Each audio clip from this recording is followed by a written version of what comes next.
Allah şükür edən insanları o qədər artırır, qazancına bərəkət verir ki, heç ummadığı yerdən ona qapılar açır.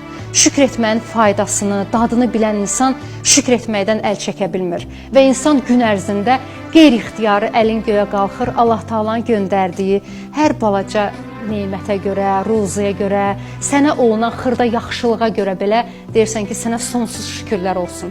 Və insan çox-çox şükür elədikcə Allah Taala verdiyi başqa nemətləri də sənin yadına salır ki, bax, bunları da sənə vermişəm, bunlara görə də şükür elə.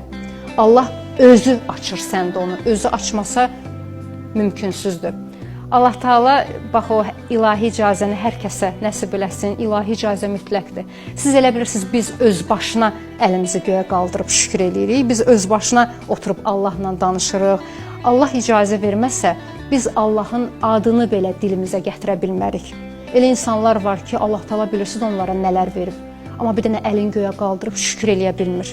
Çünki o icazə hələ o insana verilməyib. Allah Taala'nın